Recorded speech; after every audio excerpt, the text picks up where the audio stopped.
For 10 long years, it was just me and my mom. Alzheimer's is a strange kind of thief. It steals a person piece by piece, right in front of you.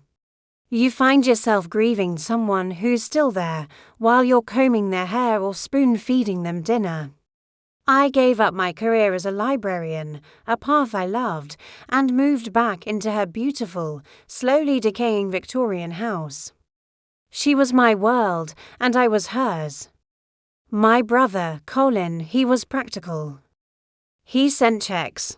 He lived a life of spreadsheets and ski trips, while my life revolved around pill schedules and telling the same stories over and over, hoping for a flicker of recognition. I never did it for the money. I did it because I loved her. But in those quiet, lonely nights, I'd look at the house, at the art my parents had collected, and I'd think, this is my reward. This is my due for a decade of devotion. The week after we buried her, we all gathered for the reading of the will. Colin flew in, smelling of airport cologne. I was still wearing my funeral dress. The lawyer's words echoed in the stuffy room. I, Eleanor Vance, being of sound mind, leave my entire estate, including the property at 17 Maple Drive and all its contents, to my devoted companion and caretaker, in gratitude for his unwavering love, to Mr. Arthur Finch. The silence was deafening. Then Colin just exploded. Arthur Finch? Who in the world is Arthur Finch? The lawyer looked down, shuffling his papers. He was a close friend of your mother's. In her final years, she was very clear about her wishes. A close friend, a companion, a lover. While I was changing her adult diapers and singing lullabies, this man, Arthur Finch, was being devoted. It turns out he'd visit during my 2-hour respite windows on Tuesdays and Thursdays.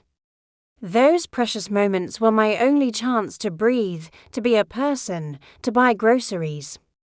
But for him, they were a window of opportunity. He had courted a woman fading into the fog, and she had rewritten her entire legacy for him. The rage that hit me was sharp and white-hot. It wasn't just about the inheritance. It was the theft of my story. My decade of sacrifice was completely erased, turned into nothing more than a backdrop for some con man's late life romance.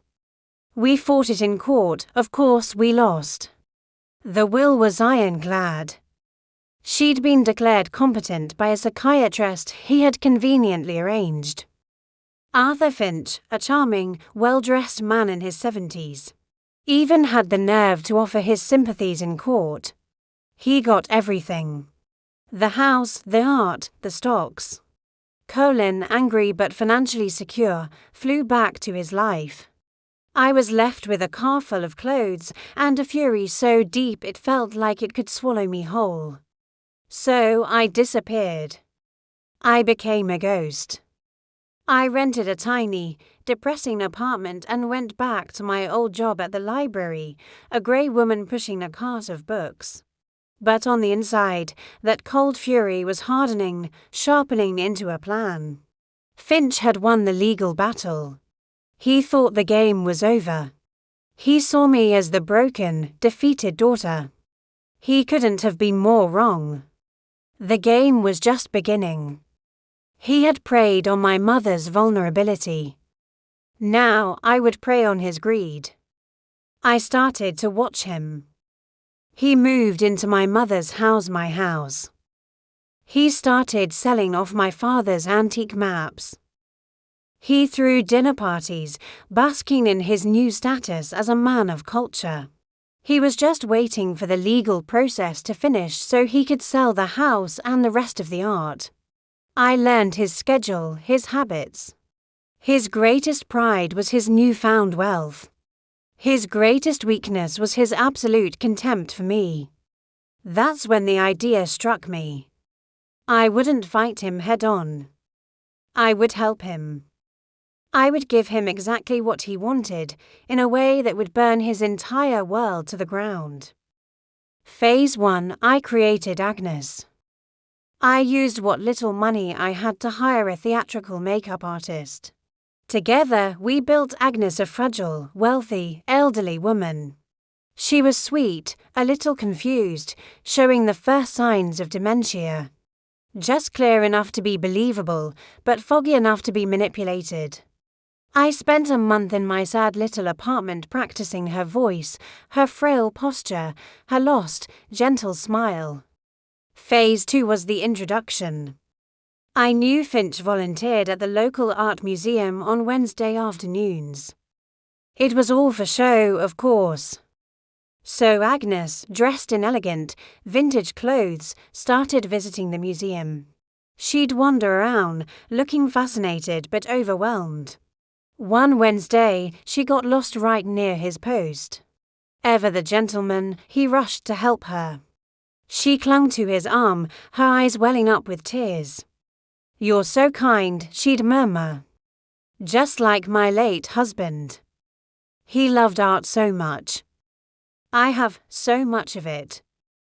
But it's all so confusing now. The lawyers, the paperwork. I just want it to go somewhere beautiful." And right then, I saw it. The same predatory flicker he must have had when he first met my mother. A rich, confused old woman with no family to protect her. For him, it was like lightning striking twice. He took the bait, hook, line, and sinker. He became Agnes's devoted friend and guide. He helped her with her complicated finances. He visited her at a beautiful urban I had rented for her, pretending it was her temporary home. He was so confident in his charm, so certain of his power over the vulnerable. This brought us to phase 3, the donation. I had Agnes confide in him. She was heartbroken. A fictional, greedy nephew I invented was pressuring her to sell everything. "But Arthur," she whispered, clutching his hand. "I want it to mean something. I want to give it all away. To the museum. Could you help me? I have a trust, you see. My lawyers just need a directive from me and my advisor." I made him her financial power of attorney. The documents, drafted by a lawyer I had hired, were perfect. He didn't see a trap. He saw his masterpiece. He wouldn't just be rich, he would be celebrated as a great philanthropist. He would have status, respect, maybe even a permanent advisory role at the museum. His ego was the key to his downfall. The day of the signing, Agnes was especially vague. "Just make sure it all goes to the beautiful pictures, Arthur. The house, the accounts, everything. You're my angel." He literally guided her hand as she signed the papers, donating the entire Agnes Montgomery Trust to the museum. Of course, the Agnes Montgomery Trust was a fiction. The assets being donated were the ones he had stolen from me, which were now legally under his control as her power of attorney. He had just signed away his entire fortune. The next day, Agnes Montgomery vanished. The urban was empty. Her phone was disconnected. Arthur Finch was left as the celebrated facilitator of the city's largest ever philanthropic donation, with one small problem. The assets he had just donated in Agnes's name were his. He had personally authorized the transfer of his own inheritance to charity. He tried to stop it, screaming fraud. But the paper trail led to a ghost. The museum, seeing a massive, legally binding windfall, fought him with everything they had. The only person with a motive was me, the pitiful daughter, but I had an unbreakable alibi. I was at the library, surrounded by witnesses. He had no proof, only the sickening certainty that he'd been played. I watched from a distance as his life imploded. He spent every last cent on lawyers and lost. The house, the art, the money all gone, transferred to a public trust. The house is now the Vance Finch wing of the museum, a name chosen with a perfect, poetic irony. It's named for my mother and her devoted companion. I visit sometimes. I walk through the halls and look at my father's paintings, now on display for everyone to enjoy. And I feel a deep, quiet peace. For 10 years I cared for my mother, and her inheritance went to her lover. So I pretended to have dementia and tricked him into donating everything to charity. His everything. I didn't get my inheritance back. Instead, I turned it into a permanent monument to his ruin, and that, I've decided, is a much better legacy. Thanks for listening to my story. If you found it as satisfying as I did, hit that subscribe button for more.